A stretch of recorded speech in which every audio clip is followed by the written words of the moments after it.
So I would say testosterone, definitely estrogen, progesterone in many cases. And then like the stress hormones. So I always look at adrenals and cortisol. And I think that with all the stigma around high cortisol as being a problem and it's stressor and all this stuff, that's all true. I will say though that I see many women with low cortisol just as well. And so the reason that's important is because you don't do the same thing for low cortisol as you would for high cortisol. Welcome back to another episode of the Peak Performance Life podcast. Today, I am very excited to be speaking about a very hot topic. We have on the line with us Dani Conway. She is a board certified functional nutrition practitioner, functional medicine practitioner, and holds various certifications in other modalities of holistic health. She has been in practice for over 18 years, helping her clients to ditch the diet mentality, lose weight, and gain the energy and confidence they need to stop starving and start living. Dani got into this line of work because of her own struggles on her own health journey, 65 pounds overweight on a fat-free diet with tons of hormone and gut issues. As a result of overcoming all of this, she specializes in working with women over 40 and has a customized approach to metabolic nutrition for weight loss and fat loss. She also works with her clients to optimize hormones, gut health, and tons more. Dani, I'm so excited to jump into this. Thank you so much for joining us. Absolutely. Thanks so much for having me. I'm excited to chat with you today. Yeah, absolutely. So let's maybe start with a brief background of kind of your story and how you Yeah. got into what you're doing today.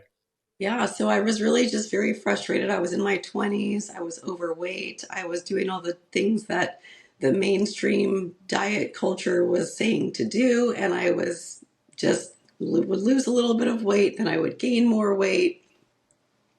And it really was just a vicious cycle for me. So I had doctors tell me your blood work is normal, it's all in your head. And I really just was in my 20s at the time and wasn't even sure how I would make it to my 40s, quite frankly. I'm going to be 49 this month, actually, and I'm healthier than I've ever been, leaner, stronger, more energy. And really just kind of, that my own experience sent me on a path looking for something different. I kind of figured that if I was the only woman struggling at that point in time, there was other women out there struggling as well. And again, that just sent me on a path looking for something different to figure out what was really going on. Yeah, love it. Love it. And I mean, to this day, it's still pervasive, this kind of like low fat thing. We need to change the name of fat into something else because fat Yes, is just a wrong name for it. It doesn't actually make you get fat. In fact, eating more carbs and less fat will probably make you gain more fat than eating fat. exactly. Yes. But so we got to figure something out there. But yeah, let's talk a little bit about what are some of the things that people are getting wrong right now when it comes to trying to lose weight. Yeah, so I love to kind of take the approach of eat more, weigh less instead of eat less, weigh less. So I work with a lot of women who have like a dieting background, like yo-yo dieting, like just like myself. And so we really have to work on improving the metabolic function, speeding up the metabolism through eating more, making sure they're nourishing their bodies properly, and then as a result, being able to utilize that improved metabolism to work for them and not against them. Yeah, so it's so counterintuitive. People, when they hear, wait, you can eat more and lose weight, no way. No, that's not true. That can't be true. That's what people think. So the person who's thinking that, what would you say to them? Well, I think it's definitely like, I like to call it a mind shift, right? Because the mindset was what we learned in diet culture for many years, which was the less we eat, the less we're going to weigh. And what happens is the less we eat, a lot of times the more we end up weighing because we end up stalling, we end up slowing our metabolism, we slow down our hormones, and that leads to a whole host of issues.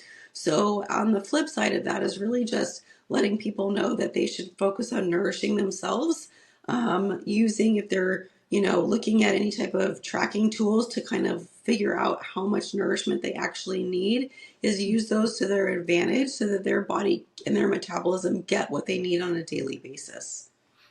Tell us about that. What are some like tracking tools that people could use to see how nourished they are? Sure. So, I mean, I think when it just comes to tracking macronutrients, so like when you're looking at how much protein, fat, and carbs someone's getting on a daily basis, first of all, making sure that it's customized to the individual person, their body, what their metabolism needs, their energy level, their activity expenditure. All of those things should be considered. And then from there, you can figure out like how much protein, how much fat, how much carbs if someone is consuming carbs, and then you can look at that as data and really look at, okay, am I getting the results that I want to be getting? If I'm not, where can I make adjustments? If I am, here's the thing, a lot of women do, they're getting the results but they think that they should change something anyways, and that's how we end up down a rabbit hole of weight loss stalls and trying to try too many things. And if something's working, definitely just sticking with it and going with it, so to speak. Mm-hmm. Mm-hmm. So when people talk about metabolism, maybe let's kind of do a little deep dive into Yeah. metabolism and what is that actually, how does that work? So you're telling me I can, metabolisms can be speed up or slow down, or how does that work exactly? Yeah, so the amount of muscle mass we have for sure is going to affect our metabolism. Mm. Other things that affect our metabolism are going to be our hormones, like our sex hormones, estrogen, progesterone, testosterone, stress hormones, cortisol, DHEA, and then, of course, hormones that are related to blood sugar balance, like insulin, leptin, etc. Mhm. So, all of those factors are going to play a key role with our overall metabolic function. And this is aside from, what we're eating on a daily basis. So if someone can combine the right nutrients, the right amount of nourishment on a daily basis, along with balancing all of these different areas from hormones to muscle mass and the resistance training that they're doing. Of course, sleep is going to play a role into metabolism. Then that's what I mean when I say like somebody has the ability to speed up their metabolism. They also have the ability to slow it down if those things aren't aligned and they're not doing the proper, practices to support each of those areas. Right.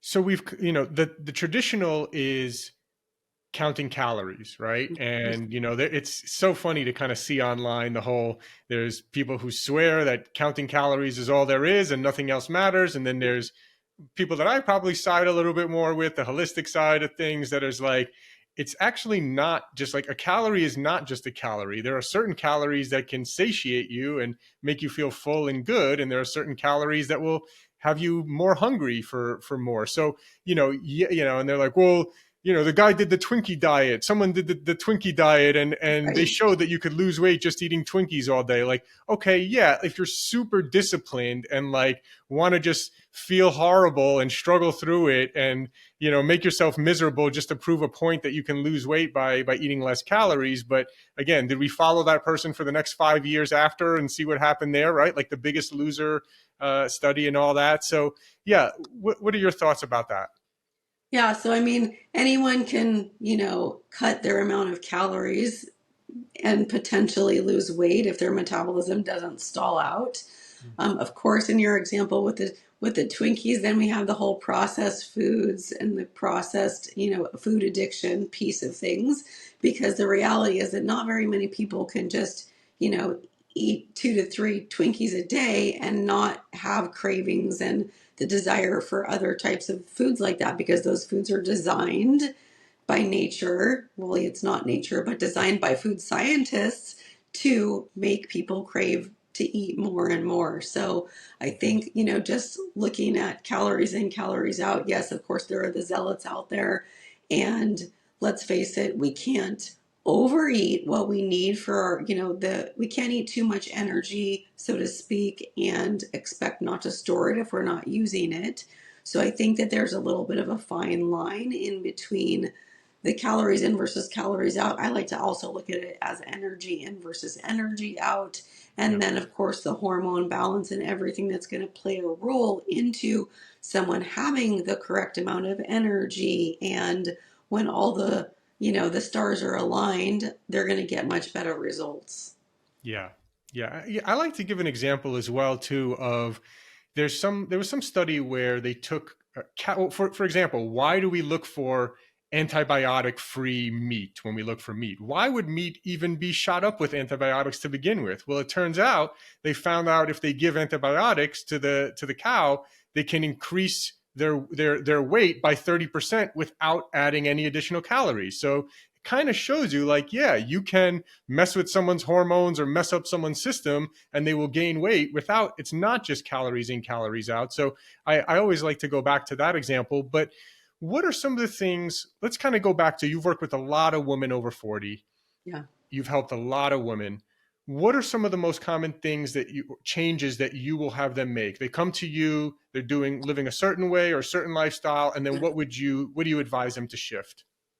Yeah, so I start with nutrition as the foundation for everything that we do because if food isn't right, then nothing else can be right. You can't build a house on a muddy foundation, and that's how I see nutrition. So my practice is actually called Nutrition the Natural Way for this very reason because I don't address hormones or gut health or any of the fancier things if the food isn't right. So we start by looking at what they're actually getting on a daily basis, making sure that they're getting enough protein, enough fat, enough quality protein. So the type of protein is going to make a big difference. So like women come to me and say, "Oh, I'm getting my protein from almond butter for my breakfast." I'm like, "Well, that's not really a protein source."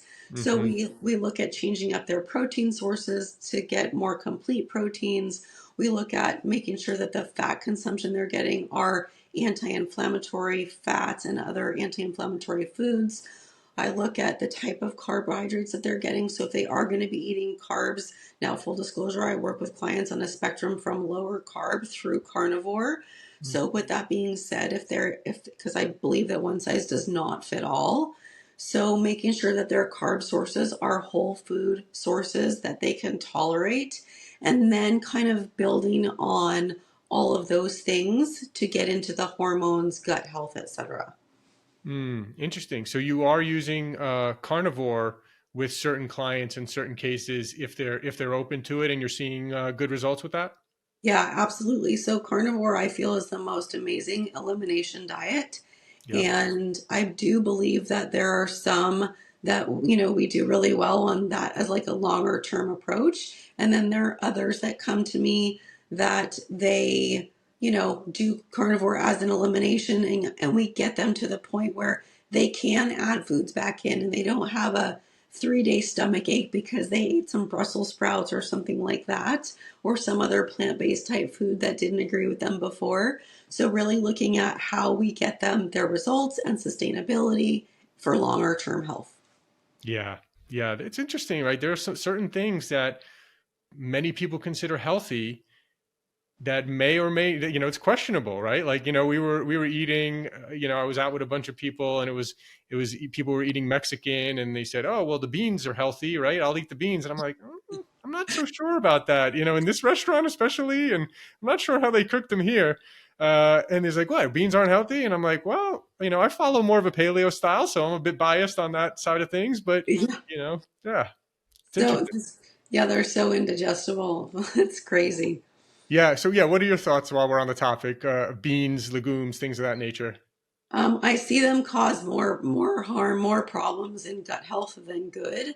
And going back to what you were saying a few minutes ago about the cattle with the gut bacteria, I do a lot of gut testing with my clients, so we see like where their microbiome levels are, and there are certain bacteria that if they're too elevated, that they will cause people to have a higher caloric extraction from food. So when that is one of the gut imbalances that is going on and they don't know about this, but then they do some testing. So I also kind of work from this approach of test, don't guess. So really doing lab work to see exactly what's going on under the surface. Then you can make those corrections to figure out, okay, how are we going to fix that gut microbiome? What type of pathogens are affecting this person and so on and so forth. Very interesting. So yeah, tell us a little bit about what are those gut health, like what does that gut health test look like? What are you looking for in this gut health test? Sure. Yeah.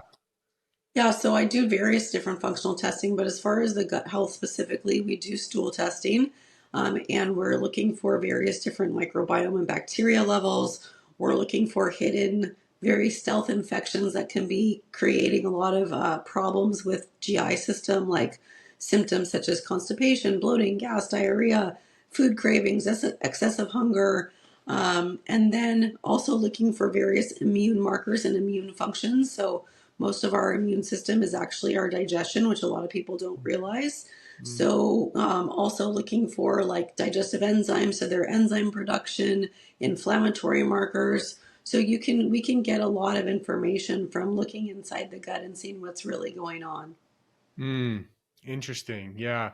There's so much talk these days, on social media. Everyone's running ads saying, bloating, eliminate your bloating, use this probiotic or digestive enzyme or whatever it is. I mean, is bloating really something? I'm curious. I don't know, because I see all this hype, but I'm like, is that even Yeah. something like that can really be cured? Is bloating a real?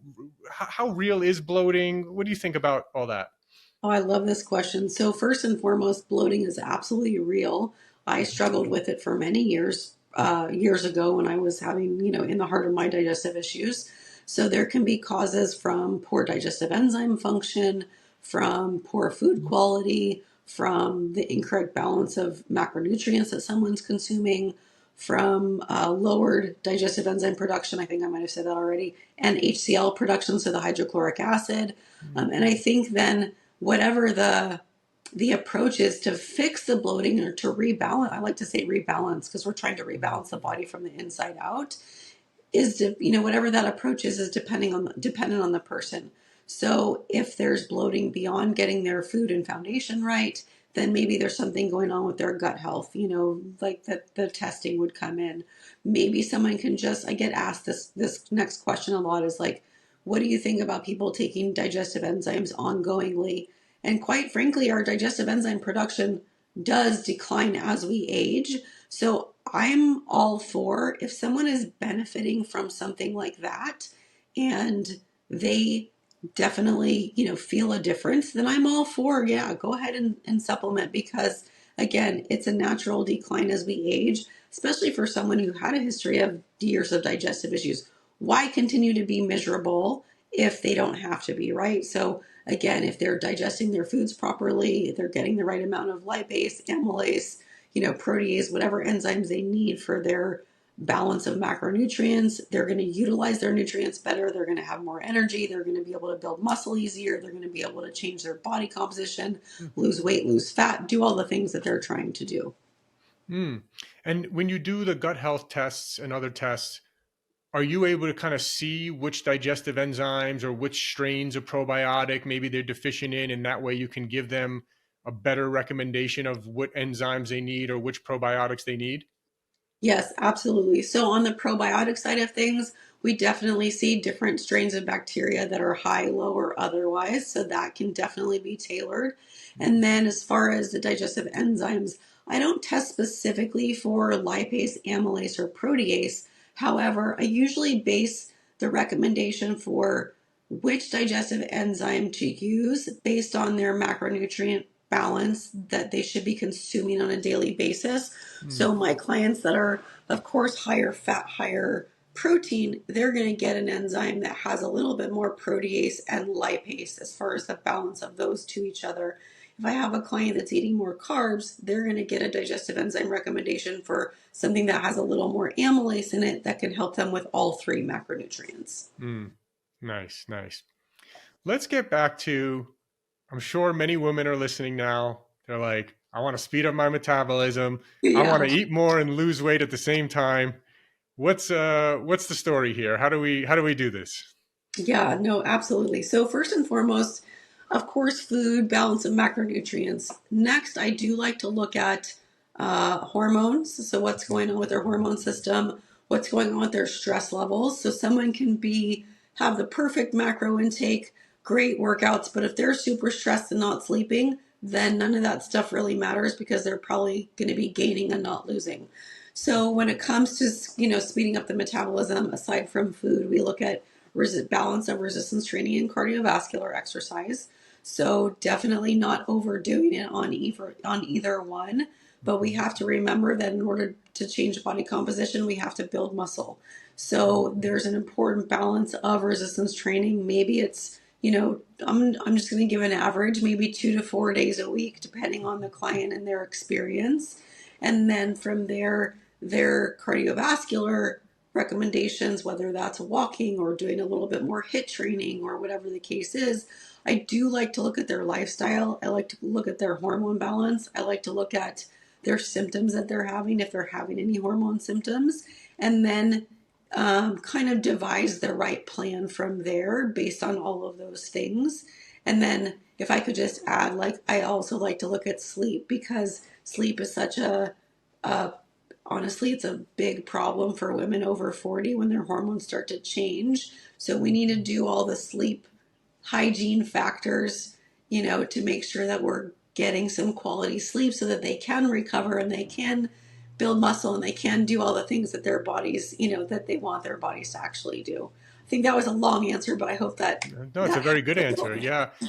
It's a very good answer. And I was recently speaking with a bunch of women in their 40s as well. And they're all very interested in the hormone thing. They also like don't know where to start, don't know what to do.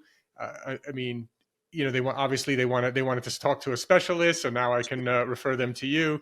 But so what are some of the common imbalances that you're seeing? And, there was a little bit of talk of very low dose testosterone for women sometimes being really helpful. What are some of the things that you've seen, like, just a little bit of this sometimes can make a huge difference?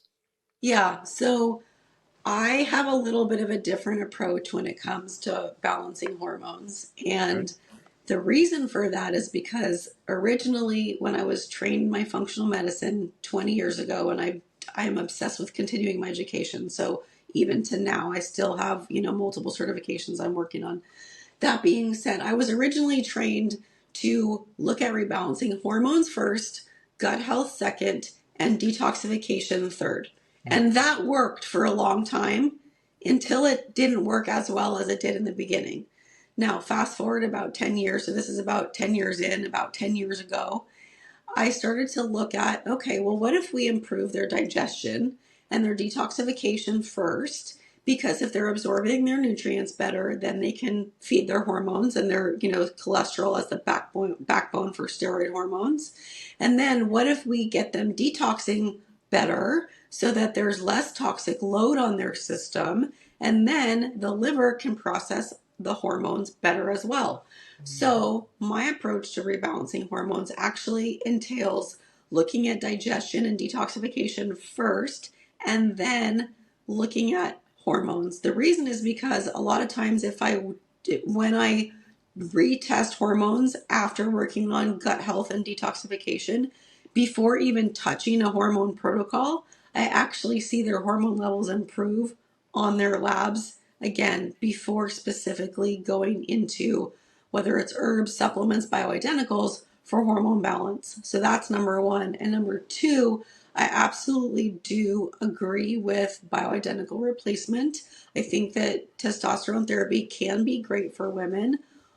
What I see, where I see bioidentical hormone therapy falter is two places. Number one, many are prescribing too high doses too soon, meaning that especially if a woman is later perimenopause and or menopause and their hormone receptors have been, I just like to say, sleeping for a long time, if you give that woman a high dose of hormones, they're gonna feel like crap. And what happens is they end up with hormone symptoms feeling quote unquote hormonal like they did years prior, just because the hormone receptors were sleeping. So a very low amount of hormones to start with, to start just waking up those receptors, kind of targeting some symptoms.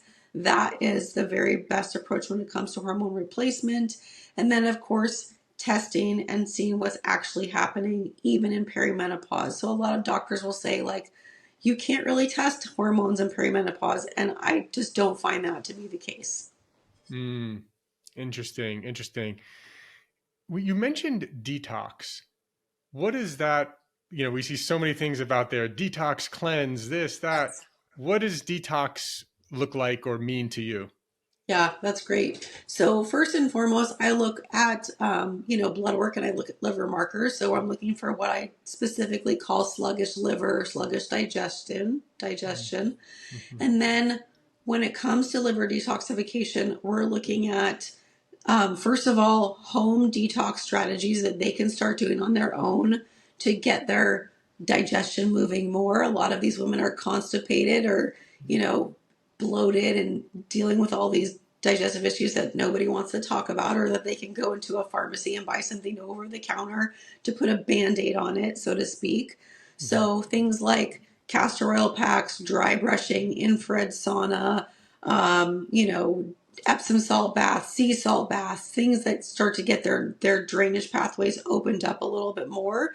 And then from there, potentially using some like liver support supplements as a support. So again, supplements should be used supplementally so Mm-hmm. that they're not people aren't just relying on them, because you want them to support what they're doing, not just rely on something like that. Yeah, yeah, absolutely. So detox, when you think of detox, you think liver, sounds like. Correct. Yeah, liver detox, opening up those detoxification pathways, those drainage pathways. Detox symptoms can show up: skin rashes, skin acne, eczema, psoriasis, scalp issues. I think I might have said acne already. Rashes, things like that. So anything definitely skin related. Sluggish energy, brain fog. Those can be other detox issues. So just to name a few things. Yeah, yeah. And then going back to the nutrition and the hormone side, Yeah. is there anything that you see like the majority of women that come to you is like, it's so hard to give blanket advice, right? Yeah. Obviously, everyone is so individualized, and that's why you need to do individual testing and work with someone who can interpret those tests and all that. But is there something, if you could give any blanket advice that maybe works for 75, 80% of Sure. people, what do you think? As far as nutrition goes, Let's start with nutrition. Yeah. okay, yeah. So I would say definitely getting enough quality protein on a daily basis. So you'd be surprised, you might know, Taylor, but in general, you'd be surprised how many women are under eating quality protein.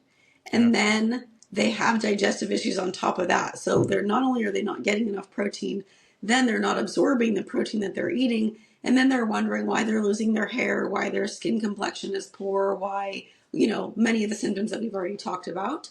So definitely protein first is And number what are your favorite sources of protein, and how much, like how many grams of one. protein per pound of body weight do you like to see? Absolutely. So my personal favorite source of protein is beef and pork. Mm-hmm. I do Pork. very Okay. well on, Yeah. on beef and pork. Mm-hmm. Obviously, in general, beef, pork, chicken, seafood, I love, because I love the variety of nutrients from seafood for women, especially. So that's helpful. And then, of course, in terms of how much, I like, as a general rule of thumb, we've already established one size never fits all, but as a general rule of thumb, I would say I like the recommendation of 1 gram of protein per ideal body weight. So whatever their goal is, might not be their current weight, but whatever their ideal body weight is, that's a great place to start. Some women are going to need more. Others might need to do less until they dial in their digestion and get themselves digesting a little bit better. But just in general, those are the kind of things that I would say. And then I'll also add, for anyone that tolerates dairy, I mean, Greek yogurt, cottage cheese, especially if someone is not able to get that amount of meat starting out, if they're not intolerant to dairy, I do think that there's value in looking at those sources as well.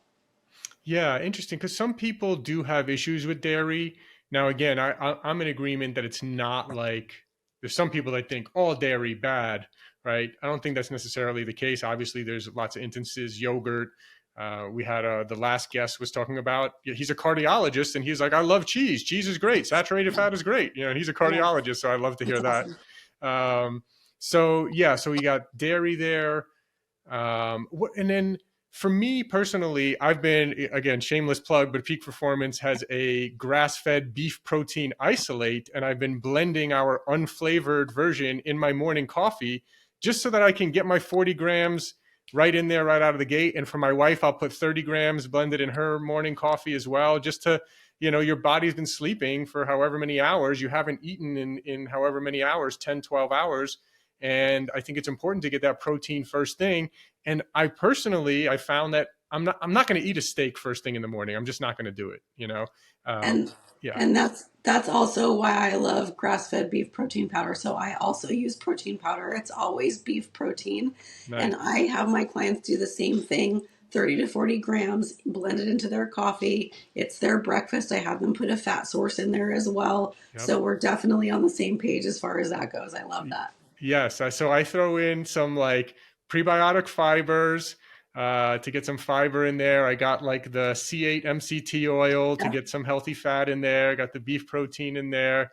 Throw in a little collagen protein, as well. Why not? And yeah, it's a great way for people who maybe don't have the time, or for me, I just don't have the stomach for a big breakfast personally. Yeah. Yeah, I'm the same way. So I'm very active in the morning between my workouts and riding my horses. So the variations of the protein powder with butter, with egg yolks, with Mhm. bone broth. I blend it also with bone broth, just some different things that I do. It really makes a huge difference for performance for sure. Yeah, is speaking of bone broth, is known as being something that's really good for gut health. Yeah. Is that kind of one of your favorites? Are there any other favorites for people who maybe are struggling with bloating or gut issues? Obviously, they should go get a test and get it analyzed. But anything else that you find really can help? Yeah, absolutely. So I will share something that I call a metabolic reset. They can do that with bone broth.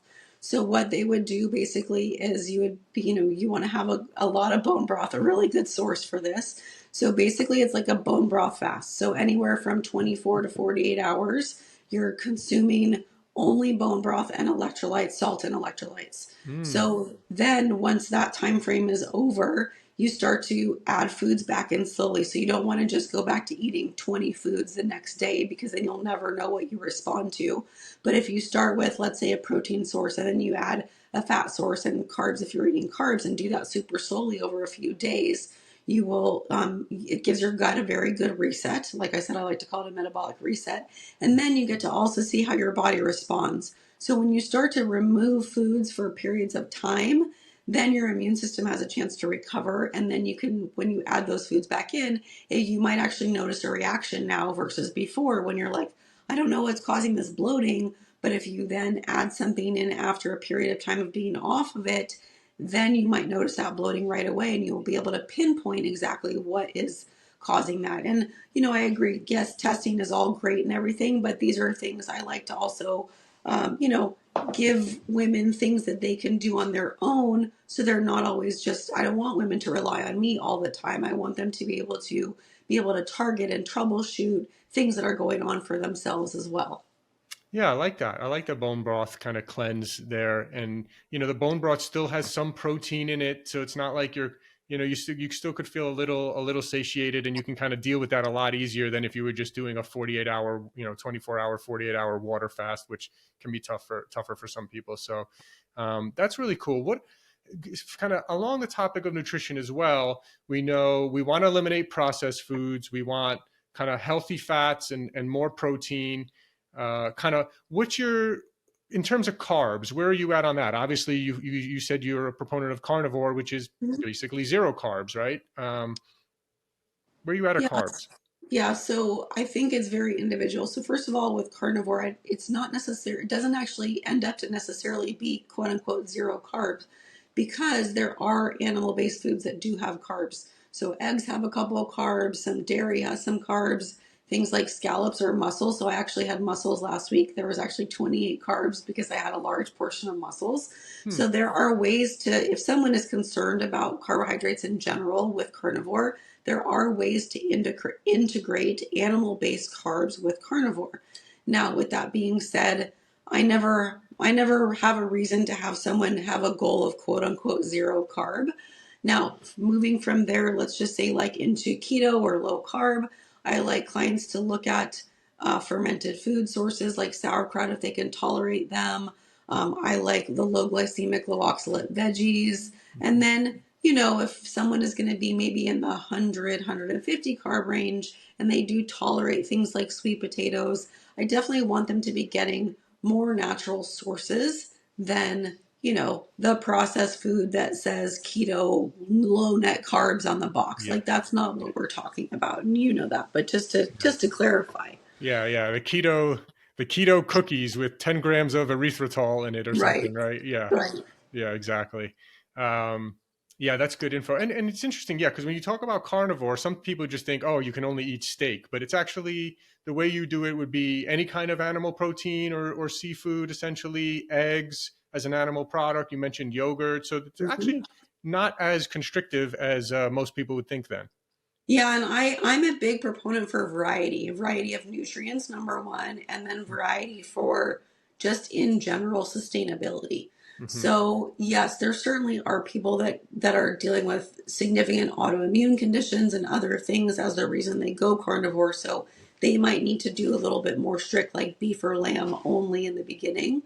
But I do feel that if someone tolerates all the meats, they should be including as many meats, as much seafood as they tolerate, and then dairy if tolerated. Now, caveat, there are a lot of, people that are inflamed by dairy, or dairy does still spike insulin and glucose in some cases. So I like to think of those foods more as accent foods than their main protein sources, if you will. And then, just looking at quality as well. So, like when someone, and also as a side note, like let's take cheese because you brought up cheese earlier. It's a fat source. A lot of people think, oh, cheese is my protein source. If you look at a 4 ounce serving of cheese versus chicken or beef, it's going to be majority of that 4 ounce serving of cheese is going to be fat and not protein. So we just need to get really clear on the best protein sources and why someone's eating the foods they're eating. Goes back to the macronutrient conversation earlier, and so on and so forth. Yeah, yeah. Should anyone be on a high carb diet? You mentioned up to 150 grams of, I guess most people may consider low carb under 100 grams of carbs per Yeah. day would be considered maybe low carb. Is there any reason for anyone to be eating more than 150 grams of carbs per day? So this is such a good question, and there's a lot of controversy in the carnivore space right now about carbs. Not that there always isn't, but Hmm. first and foremost, I would just want to say I do agree that my definition of low carb, quote unquote low carb, would be in the 50 to 60 gram range. Okay. When I was referencing 100 to 150, that might be someone that is going to include, like I said, the sweet potato, or for Hmm. whatever reason they're wanting to have more carbs. So should someone have more carbs? I think it's individual. I think people can thrive at that lower carb level for sure. And I think in general, you know, one size never fits all. So if someone feels like carbs are their answer, then they should try that. But in all honesty, like I've never seen carbs be the answer to someone's menopausal, perimenopausal, hormonal issues. So many symptoms that I could just continue on with, but I've never seen carbs as the answer to those things. Yeah. Yeah. I don't think I have ever heard of that either. Yeah. But I will say, interestingly though, if I do a really hard leg workout and did, 4 sets of squats or something like that, I will say, like, I do crave carbs sometimes on days like that. And I will eat a sweet potato on days like that. And I think that's probably fine. Yeah, and I think so. There's a couple that you bring up a really good point. So first of all, metabolic flexibility. So I think that's great if you do that type of workout and you tolerate those carbs. I think that's awesome. Number two, for women, I feel like under eating gets women in trouble. I work with a lot of women who are under eaters, Mm. not because they are trying to be, but because they don't realize that they are. And so when someone says to me, "Well, I tried XYZ low carb approach, whether it's carnivore, keto, whatever the name of it is," and I look at, okay, well, like, how are you doing that approach?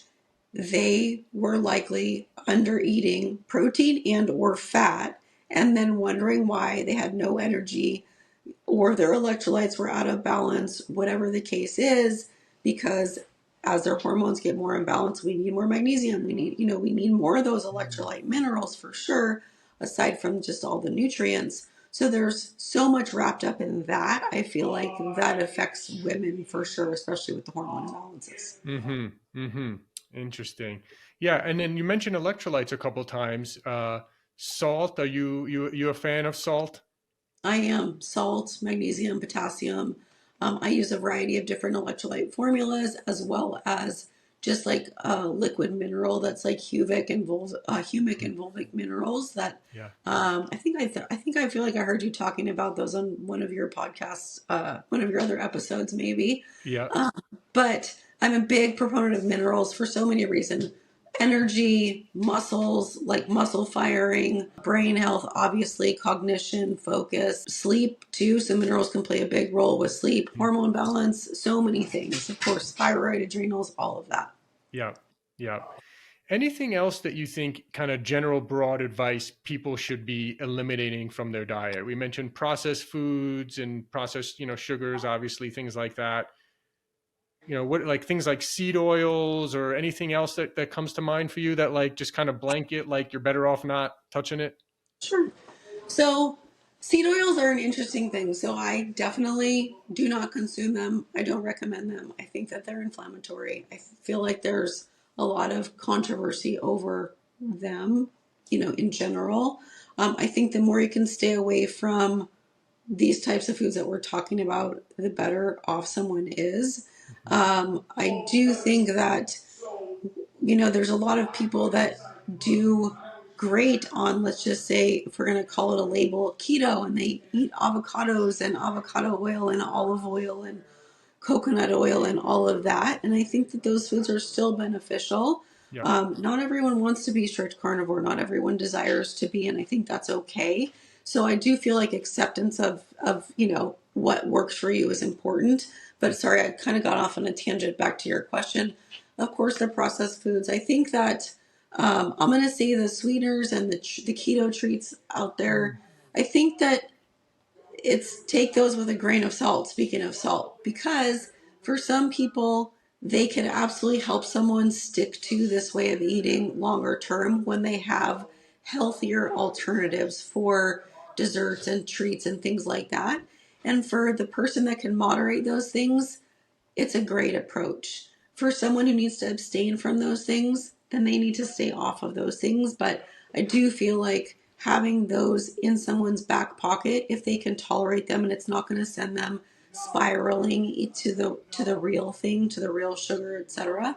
I think that those are important things to keep on the docket, so to speak. And I've been eating this way for almost 20 years. And when I first started this sort of low carb, and there was no social media, there was none of the podcasts and things like that. And if there were, I didn't know about them. So those are the types of foods like I was just figuring out substitutions for what I was previously doing. And those are the things that kept me kind of in the game of eating this way and progressing over the years of being able to stick to this. So I just have this very like gradual changes work for some people, cold turkey changes work for other people. Some people are kind of, in the middle, and one size never fits all. So I'm sorry I keep repeating that, but True. there's so much dogma out there, and I don't subscribe to any of that. And I'm like super passionate about that, especially.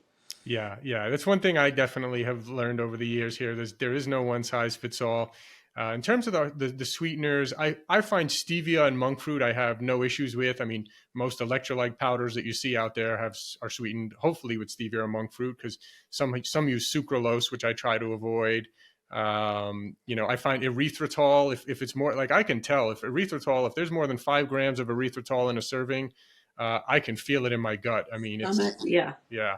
Yeah, I can feel. So I've just now avoided erythritol, anything that has erythritol completely, because and that's the kind of thing, right? Is if you can try some things, and if you're generally feeling good, then when you try things and it makes you feel off, you can realize, what the issue is there. So, this has been a really great conversation. And with regards to hormones, What's the most common hormone that you see women over 40 being like deficient in or just needing some? Oh my gosh. Do I have to pick just one? You Because, can pick a couple. Sure. okay. So you did bring up testosterone therapy earlier. So I will say definitely testosterone. There are cases, though, of women that actually have higher testosterone in relation to how much estrogen and progesterone they have. Mm, So their estrogen and progesterone are in the toilet, but their testosterone is a little bit higher. So that can create like almost like an insulin resistance type scenario. mm, So there's so much nuance. So I would say testosterone, definitely estrogen, progesterone in many cases. And then like the stress hormones. So I always look at adrenals and cortisol. And I think that with all the stigma around high cortisol as being a problem and it's stressor and all this stuff, that's all true.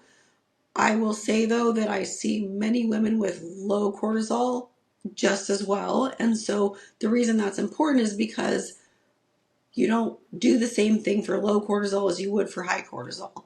Yes, the lifestyle, the stress management, all of those pieces. But when it comes to a protocol or supplement recommendations or integrating, like I could like to see the fancy stuff like the supplements, the mhm. peptides, things like that. Sometimes two people can present with the same symptoms, but their labs can look completely different. So cortisol is another one to answer your question. And then I would But say is cortisol insulin. something? Cortisol is not something people can supplement with or be prescribed, No, right? So what would no, you but do? In, there's yeah, there's different herbs and things that they uh-huh. can utilize to help with their cortisol levels in either direction. Got it. Um, and then the other thing I would mention is insulin and leptin. So Mm, we all blame insulin for insulin resistance, which of course it's a big problem.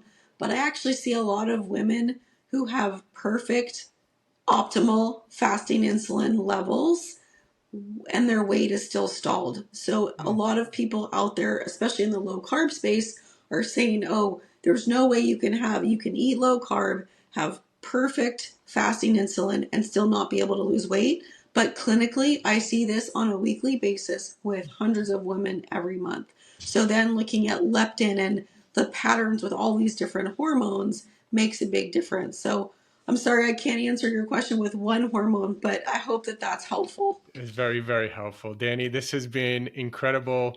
I'm sure our listeners have learned a lot.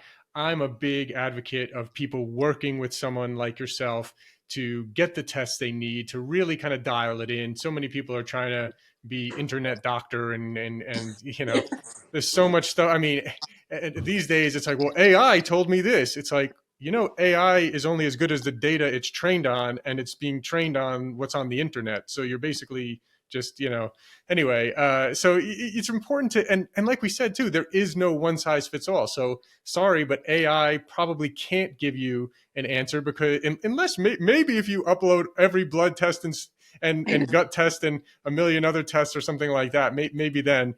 But it's important to get these tests, have someone analyze it and work with you. So please let people know where they can find you, follow you, work with you if they're interested. Yeah, absolutely. So my website is nutritionthenaturalway.com. I also spend a lot of time on Instagram. I answer a lot of questions in my Instagram story. So my Instagram is Dani Conway Official. And then I have my monthly group, Wellness Collective. So that is where women, we go to get on Zoom, we do Q&A, we go beyond diet on all the things, hormones, gut health, supplements, peptides, etc. And then I also have my quarterly weight loss accelerator program, which is a 7-week online group program. Amazing, amazing. Highly recommend people check it out and work with you. You're very knowledgeable. I like how you're doing all these different tests, addressing everything in a holistic way from hormones to nutrition to sleep and everything in between. So, thank you so much for all the women that you've helped so far and that you continue to help. And hopefully, we can do this again sometime. Thanks, Laura. I love to continue our chat someday. Absolutely. Let's do it. Thank you for listening. If you enjoyed this episode, it would really mean a lot to me if you would forward this episode along to any friends, family members, anyone that you think that would get value out of it and learn something important. The mission at Peak Performance is to help people prioritize and transform their health. And so if you think someone will get value, please, please, please do forward this episode along to them. Also, if you could please rate and review and subscribe on whatever podcast podcast player you are listening to this on. We would greatly appreciate that as well. It means a lot. And I want to tell you about a couple of new products that we just released. You can get 20% off your first order at buypeakperformance.com. That's BUY peakperformance.com. We just released a brand new grass-fed beef protein isolate. This is my favorite new protein powder because it's great for muscle building and recovering and all that kind of stuff, but it doesn't give the stomach discomfort and gas that a lot of people get from different types of proteins like whey protein. Some types of plant proteins can do the same as well.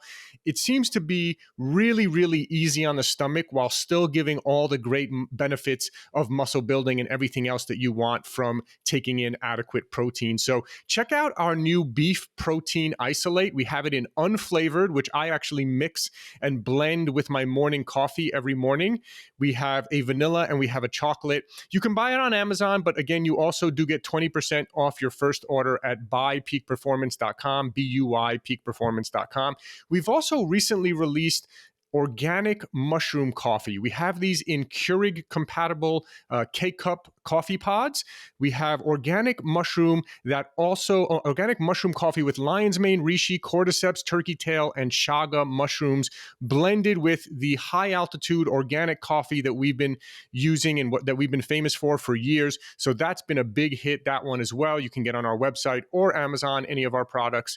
And of course, we're always famous for our organic green superfood powder that has almost 5,000 reviews on Amazon with a very high star rating. We're known as the best tasting USDA certified organic green superfood powder with over 25 plus organic ingredients. Again, we also have the organic red superfood powder. We still, of course, have the organic plant protein for those who do prefer the plant protein, but I'm really excited about this new beef protein isolate and all of our other products. We do have over 100 products, so just check us out if you type in Peak Performance Supplements on Amazon or if you go to buypeakperformance.com. Thank you so much, and we'll talk to you again soon.